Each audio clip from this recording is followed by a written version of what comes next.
Hello friends, welcome back to LGR study paramedical. प्यारे बच्चों, physics के मोस्ट इंपॉर्टेंट क्वेश्चन जो आपके एग्जाम में हमेशा पूछे जाने की संभावना होती है, इसी तरीके के क्वेश्चन को हम देखने वाले हैं। तो अभी जो है आपका एग्जाम कोई नज़दीक नहीं है या फिर कोई अता पता नहीं है, तो इसलिए हम चाहते हैं कि पहले बच्चे ये देख ले कि पैरामेडिकल एंट्रेंस एग्जाम में किस तरीके के क्वेश्चन पूछे जाते हैं, क्या इसका लेवल होता है, और उस तरीके से फिर हम तैयारी को लेकर के चलेंगे। बिल्कुल सिलेबस में जो भी चीज़ें हैं उसके अकॉर्डिंग हम चलेंगे। लेकिन फ़िलहाल फिजिक्स के मोस्ट इंपॉर्टेंट क्वेश्चन को आप सभी बच्चों को देखनी है। जिस भी क्वेश्चन का आंसर आपको पता हो तो कमेंट सेक्शन में कमेंट करनी है, और यदि नहीं पता हो तो उसके लिए LGR स्टडी पर आप सभी बच्चे यदि हैं तो कोई डाउट आपके मन में रहने वाला है नहीं। तो चलिए आज के क्लास को हम स्टार्ट करने की कोशिश करते हैं।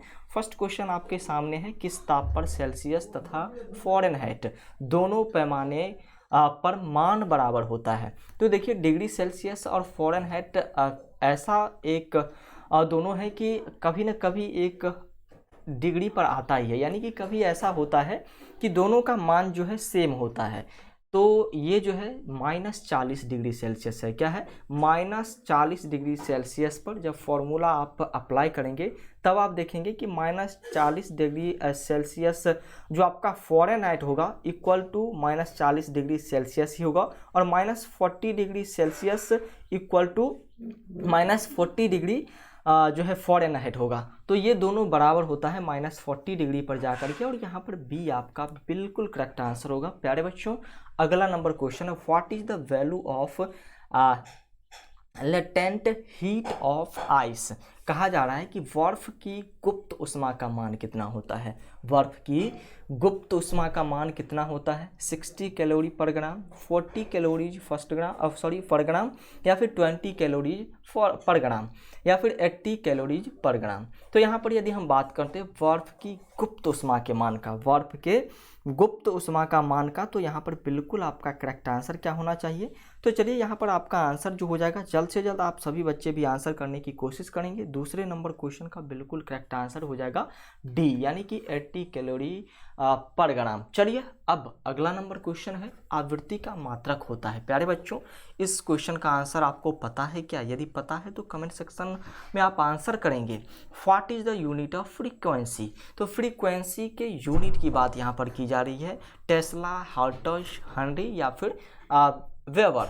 तो आवृत्ति के मात्रक की यदि हम बात करते हैं तो आवृत्ति का मात्रक क्या होता है? आवृत्ति का मात्रक होता है हर्ट्ज। और टेस्ला की बात करते हैं तो चुंबकीय क्षेत्र की जो तीव्रता होती है मैग्नेटिक फील्ड की, उसको मापा जाता है। उसके लिए जो है टेस्ला मात्रक का यूज किया जाता है। तो फिलहाल आपका आंसर क्या होना चाहिए? आपका आंसर तो बी होना चाहिए ना, बी ही है सही। हेनरी का क्या काम है भैया? हेनरी जो है ये जो है एक क्या कहते हैं, एक अलग तरीके का सेल्फ इंडक्टेंस या फिर म्यूचुअल इंडक्टेंस जिसे हम कहते हैं वो है। और बेवर की बात करेंगे ना, बेवर क्या है भाई साहब? तो ये मैग्नेटिक फ्लक्स को जो है मापने के लिए ये मात्रक काम करता है, जिसको हम चुंबकीय प्रवाह कहते हैं। तो फिलहाल आंसर आपका जो है बी होना था, तो बी हो गया। आगे बढ़िए, किस रंग की तरंगदैर्घ्य का मान अधिकतम होता है? कौन सा ऐसा रंग है जिसके तरंगदैर्घ्य का मान अधिकतम होता है? Which colours wavelength has the maximum value. तो यहाँ पर लाल, नीला, बैंगनी, पीला सभी आपके पास है, और इसमें से आप किसी के साथ जा सकते हैं, लेकिन करेक्ट आंसर होना चाहिए। तो करेक्ट आंसर जो है चौथे नंबर क्वेश्चन के लिए फिलहाल जो होने वाला है, लाल रंग का तरंगदैर्घ्य जो है ये सबसे अधिक होता है। ये आपका बिल्कुल करेक्ट आंसर होगा। और सबसे कम बैंगनी, सबसे कम तरंगदैर्घ्य बैंगनी का होता है। आगे लाल और बैंगनी के बारे में यदि कन्फ्यूजन है तो आगे और भी क्वेश्चंस हैं जिसमें ये कन्फ्यूजन आपका दूर होने वाला है। चुंबकीय फ्लक्स का मात्रक क्या है? अभी अभी हमने चर्चा किया है चुंबकीय फ्लक्स के मात्रक के बारे में, तो आप सभी बच्चों को इसका आंसर पता होना चाहिए 5वें नंबर क्वेश्चन का। तो जो बच्चे बिल्कुल ध्यान से क्लास को करते होंगे ना, उनको ज़रूर पता होगा। टेस्ला या फिर न्यूटन मीटर पर एम्पियर स्क्वायर, वेबर, या फिर इनमें से कोई नहीं। What is the unit of magnetic flux. Magnetic flux के यूनिट की बात की जा रही है और मैग्नेटिक फ्लक्स के यूनिट की बात हम करते हैं तो अभी हमने आंसर क्या किया था, अभी हमने आपको वेबर के बारे में बताया था और वेबर के बारे में यदि बताया था तो सी आंसर आपको करनी चाहिए थी प्यारे बच्चों। अगले नंबर क्वेश्चन को देखिए, पृष्ठ तनाव पर दाब के साथ क्या प्रभाव पड़ता है। पृष्ठ तनाव पर दाब के साथ क्या प्रभाव पड़ता है। What is the effect of pressure on surface tension. तो यहाँ पर बात करते हैं कि यदि पृष्ठ तनाव पर दाब डाला जाए या फिर कम किया जाए तो इसका यदि दाब दिया जाए तो क्या होगा। तो चलिए यहाँ पर बिल्कुल आप सभी बच्चों की तरफ से छठे नंबर क्वेश्चन के लिए प्रयास होना चाहिए और छठे नंबर क्वेश्चन के लिए जैसे ही पृष्ठ तनाव पर दाब बढ़ता है तो क्या होगा, ताप जो है घटेगा। ताप क्या हो जाएगा, ताप घटेगा। तो यहाँ पर ए आपका बिल्कुल करेक्ट, ताप के साथ दाब भी घटता है ये कहा जा रहा है। तो चलिए ये आपका बिल्कुल करेक्ट आंसर होगा, पृष्ठ तनाव पर ताप के साथ दाब घटता है। चलिए अगला नंबर क्वेश्चन है, वायु में ध्वनि की चाल पर किस भौतिक राशि का प्रभाव नहीं पड़ता। तो यहाँ पर which physical quantity does not affect the speed of sound in air. वायु में ध्वनि की चाल पर किस भौतिक राशि का प्रभाव नहीं पड़ता है। टेम्परेचर का, वेलोसिटी का, प्रेशर का, या फिर आर्द्रता का, या फिर वेग का। तो बात यदि हम करते हैं कि वायु में ध्वनि की जो है ध्वनि की चाल पर किस भौतिक राशि का प्रभाव नहीं पड़ता है, तो जल्द से जल्द आंसर आप सभी बच्चों की तरफ से 7वें नंबर क्वेश्चन के लिए यदि दाब आ रहा है, प्रेशर आ रहा है, तो आपका आंसर बिल्कुल करेक्ट है। चलिए अगला नंबर क्वेश्चन क्या है, जड़त्व आघूर्ण तथा कोणीय त्वरण के गुणनफल को कहा जाता है। क्या कह रहा है, the product of moment of इंटेरिया and angular acceleration is called. तो जड़त्व आघूर्ण तथा कोणीय त्वरण के गुणनफल को हम क्या कहते हैं, तो सीधी तौर पर आंसर बल आघूर्ण हो जाएगा।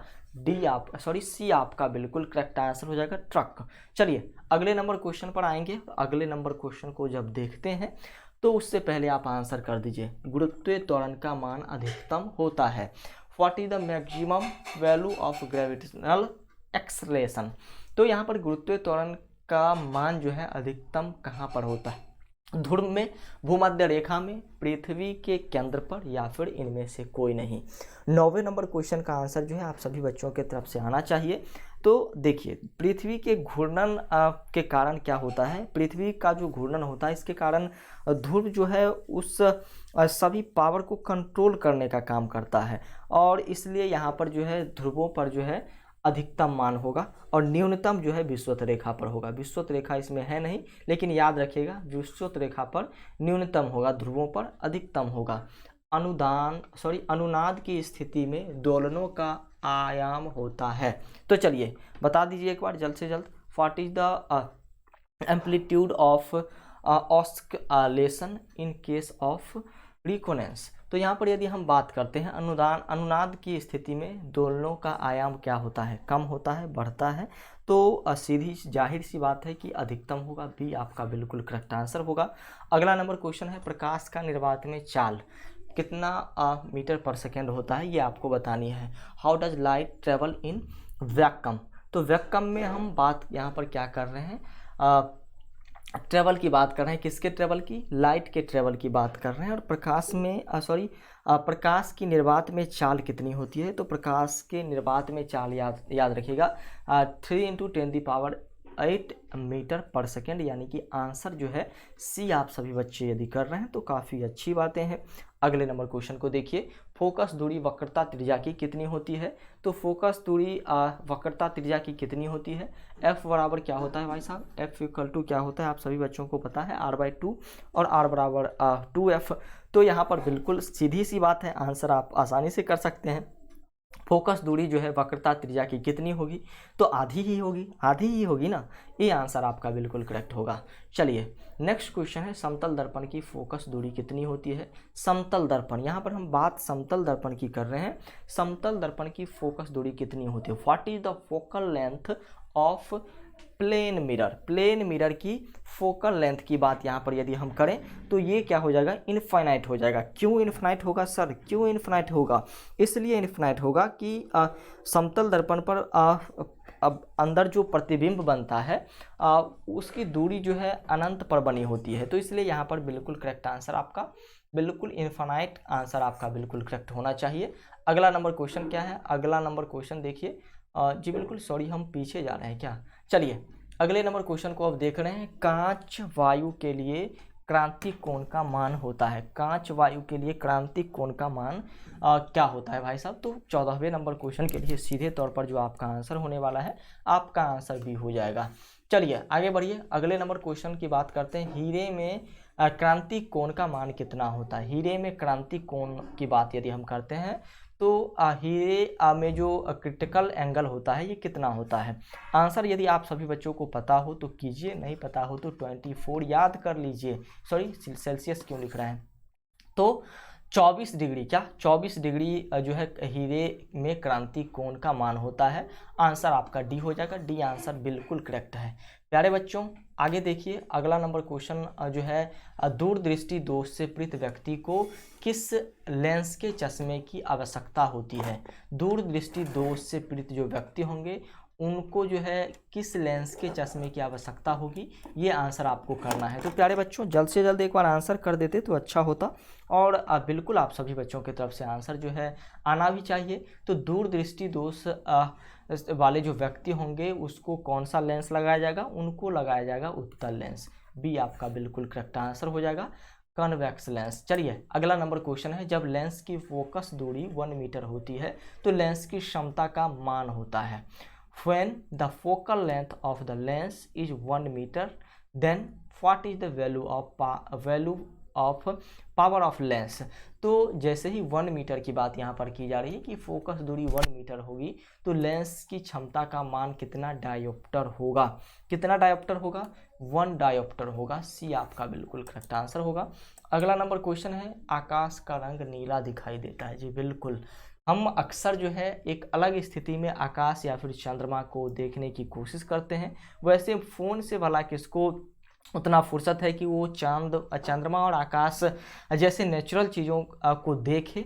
तो चलिए वो टाइम आपको ही पता होगा कि कौन सा टाइम है, तो फिलहाल जो है आप बता दीजिएगा कि the colour of the sky appears blue, क्यों जो है ये ब्लू दिखता है, बता देंगे आप। Due to total internal reflection, due to scattering of light, due to density और नॉन ऑफ दीज। तो यहाँ पर जो है आकाश का रंग नीला इसलिए दिखाई देता है क्योंकि प्रकाश का प्रकीर्णन वायुमंडल में होता है धूल कण के कारण। तो यहाँ पर बी आपका बिल्कुल करेक्ट आंसर होगा। प्यारे बच्चों चलिए अगले नंबर क्वेश्चन को भी देख लीजिए।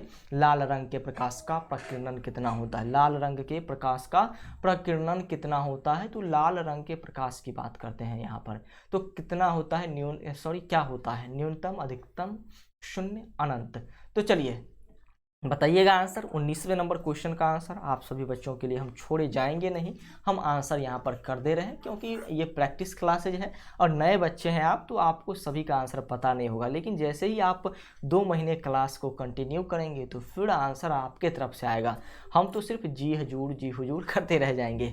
तो चलिए फिलहाल आपका आंसर जो है बिल्कुल करेक्ट है ए। अगला नंबर क्वेश्चन है, चंद्रमा से देखने पर आकाश का रंग दिखाई देता है।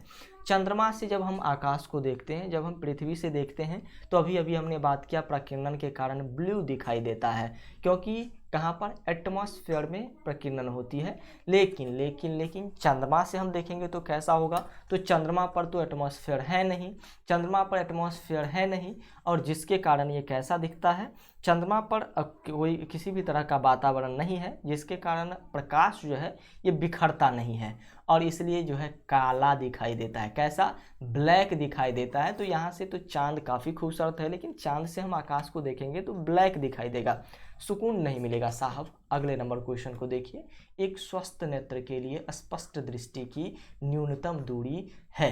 देखिए यहाँ पर जो है आंसर कीजिएगा 21 नंबर क्वेश्चन का, what is the minimum distance of clear vision for a healthy I. तो यहाँ पर एक हेल्दी आई के लिए जो है 25 सेंटीमीटर जो है आपका बिल्कुल करेक्ट आंसर होना चाहिए, और आप लगभग क्लास 10th में ये सारी चीज़ें कंप्लीट कर चुके होंगे। चलिए, मानव नेत्र में वस्तु का प्रतिबिंब बनता है, इमेज जो बनता है मानव नेत्र में ऑब्जेक्ट का, ये कहाँ पर बनता है, image of an object is formed in the human आई। तो मानव नेत्र में वस्तु का प्रतिबिंब पुतली, रेटिना, कॉर्निया, अनंत पर कहाँ बनता है? 22वें नंबर क्वेश्चन जो है आप सभी बच्चों के लिए ही है, और 22वें नंबर क्वेश्चन का आंसर भी आप कर सकते हैं। तो जी बिल्कुल सी आंसर आपने किया, काफ़ी अच्छी बातें हैं। अगले नंबर क्वेश्चन पर आइए प्यारे बच्चों। खगोलीय दूरदर्शी का प्रयोग किसे देखने में किया जाता है? खगोलीय दूरदर्शी का प्रयोग किसे देखने में किया जाता है? What is the astronomical telescope use to observe. तो यहाँ पर बात हम कर रहे थे खगोलीय दूरदर्शी का प्रयोग जो है किसके लिए किया जाता है। 23rd नंबर क्वेश्चन जो है आंसर जो है आप करेंगे तो अच्छा रहेगा, अत्यंत छोटे जीव को देखने के लिए या फिर आकाशीय पिंड को देखने के लिए। तो अत्यंत छोटे जीव और ये दोनों को देखने के लिए हम क्या करते हैं, खगोलीय दूरदर्शी का प्रयोग कर सकते हैं, लेकिन अधिकतर हम करते हैं आकाशीय पिंडों के लिए, लेकिन दोनों हैं तो आप आंसर सी कर सकते हैं। नेक्स्ट है विद्युत धारा का मात्रक होता है। What is the astronomical telescope use to observe. तो चलिए विद्युत धारा का मात्रक क्या होता है? कूलम्ब पर सेकेंड, एम्पियर, या फिर कूलम्ब पर सेकेंड और एम्पियर दोनों, या फिर नन ऑफ दिस। तो आंसर जो है 24वें नंबर क्वेश्चन का कर दे रहे हैं, और इसका आंसर जो हो जाएगा सी हो जाएगा। चलिए अब आगे आते हैं और आगे की चीज़ों को देखने, सीखने, समझने की कोशिश करते हैं। How is a voltmeter connected to an electric circuit. Voltmeter को विद्युत परिपथ में किस तरीके से जोड़ा जाता है? समानांतर क्रम में, यानी कि इन पैरेलल स्क्वायर, या फिर सीरीज ऑर्डर में, या फिर दोनों में। तो वोल्ट मीटर को विद्युत परिपथ में जोड़ा जाता है। कैसे कैसे जोड़ा जाता है? बिल्कुल पैरेलल सीक्वेंस में जोड़ा जाता है। याद रखिएगा, यही आपके लिए आगे काम देने वाला है। चलिए 26th नंबर क्वेश्चन है, 1 सेकेंड में कितने माइक्रो सेकेंड होते हैं? How many microseconds are there in a second. तो चलिए 1 सेकेंड में कितने माइक्रो सेकेंड होंगे? 26वें नंबर क्वेश्चन में काफ़ी दिलचस्पी है। तो 60, 3600, 10 का पावर 6 यानी कि 10 लाख, 10 का पावर -6। तो आंसर आप सभी बच्चों की तरफ से आना चाहिए। तो 1 सेकेंड में कितने माइक्रो सेकेंड होते हैं? 1 सेकेंड में याद रखिएगा प्यारे बच्चों, 1 सेकेंड में 10⁶ यानी कि सी आपका आंसर बिल्कुल करेक्ट होगा। आगे बढ़ें और आगे बढ़ें, लेकिन धीरे चलें। चलिए 27वां नंबर क्वेश्चन है। 52 इंटू 10 का पावर 6 में कितने सार्थक अंक हैं? इसमें कितने सार्थक अंक हैं? 27वें नंबर क्वेश्चन का आंसर। 27वें नंबर क्वेश्चन का आंसर जो है इसमें सिग्निफिकेंट फिगर के बारे में पूछा जा रहा है। How many significant figures are here in there in 9.52 into 10⁶। तो यहाँ पर बात करते हैं 27वें नंबर क्वेश्चन की। तो 27वें नंबर क्वेश्चन के लिए आपका आंसर जो है आना चाहिए सी। चलिए अगले नंबर क्वेश्चन को देखिए। गतिशील कण में उत्पन्न किया जा सकता है विद्युत क्षेत्र, चुंबकीय क्षेत्र। गतिशील कण में क्या उत्पन्न किया जा सकता है? तो थोड़ी डिफ़िकल्टी है इसमें, लेकिन सवाल जो है 10th लेवल का ही है। तो 28वें नंबर क्वेश्चन का आंसर जो हो जाएगा, गतिशील कण में हम विद्युत क्षेत्र और चुंबकीय क्षेत्र दोनों कर सकते हैं, यानी कि आपका आंसर यहाँ पर भी सी होगा। चलिए अगला नंबर क्वेश्चन है। जब कोई पिंड नीचे से ऊपर की ओर गति करता है तो गुरुत्वीय त्वरण का मान होता है। जब कोई पिंड क्या करता है? जब कोई पिंड नीचे से ऊपर की ओर गति करता है तो गुरुत्वीय त्वरण का मान कितना होता है? गुरुत्वीय त्वरण का मान क्या होता है? धनात्मक, ऋणात्मक, या फिर 0, या फिर इन्फिनाइट। तो यहाँ पर हम जब कोई पिंड की बात कर रहे हैं और इसकी यदि हम जब कोई पिंड जो है नीचे से ऊपर की ओर गति करेगा तो उसके गुरुत्वीय त्वरण का मान होगा ऋणात्मक, क्या? निगेटिव। बी आपका बिल्कुल करेक्ट आंसर। चलिए लास्ट क्वेश्चन आज के क्लास का है, इस क्वेश्चन को आप कर लेते हैं फिर बल्ले बल्ले है। तो ये 30 को 20 किसने लिखा? ये दुस्साहस किसने किया आपके सामने? बल का ये दुस्साहस आपके सर ने ही किया है फिलहाल। तो चलिए 13th नंबर क्वेश्चन है कि बल का CGS पद्धति में मात्रक होता है। बल का CGS पद्धति में मात्रक क्या होता है? CGS पद्धति में बल का मात्रक डाइन है। क्या है? 9 होता है, तो आंसर आपका डी होगा। यूट्यूब पर जो है बहुत सारी डिफ़िकल्टीज कभी कभी होती है, जैसे कभी क्लास ही नहीं चला या फिर ऐड वगैरह बच्चे को परेशान करते रहते हैं। तो चलिए, आप यदि चाहते हैं कि और भी बेहतर तैयारी हम करें, तो आपके लिए हमने सफलता बैच भी हमने एप्लीकेशन पर लॉन्च कर दिया है। इसके लिए आपको करनी क्या होगी, तो चलिए सफलता बैच में जो भी चीज़ें होगी उस पर हम चर्चा कर देंगे। फिलहाल हम आपको बता दें कि सफलता बैच जो है इसमें आपको चैप्टर वाइज क्लास करने का मौका मिलेगा। उसके बाद जो है सभी विषय का बेहतर तैयारी भी कराया जाएगा, सभी विषय का पीडीएफ नोट्स भी आपको मिलेगा, प्रीवियस ईयर क्वेश्चन का भी प्रैक्टिस आपको कराया जाएगा, मॉडल पेपर का भी प्रैक्टिस कराया जाएगा। सफलता की 100% गारंटी यहीं से है। देखिए, पैरामेडिकल में जो क्वेश्चंस आते हैं वो फिजिक्स, केमिस्ट्री, मैथ, बायो, उसके बाद जीके, हिंदी और इंग्लिश, यानी कि 6-7 लगभग 7 सब्जेक्ट से क्वेश्चन आते हैं। और ऐसे में आप यदि अच्छी तरीके से कवर नहीं करेंगे, और सीटों की संख्या तो आपको पता है कि कितनी कम होती है। फिलहाल जो है तो यहाँ पर जो है फिलहाल अभी काउंसलिंग चल रहा है, तो आप देख रहे होंगे कि आपसे पहले जो बच्चों ने दिया है एग्ज़ाम, उनकी हालत जो है क्या है। तो चलिए, इसके लिए तैयारी आपको काफ़ी मेहनत से करना होगा। तो फिलहाल आज के क्लास को हम यहीं पर एंड करने की कोशिश कर रहे हैं। अब मिलते हैं फिर किसी नेक्स्ट क्लास में, तब तक के लिए thank you, bye bye, take care.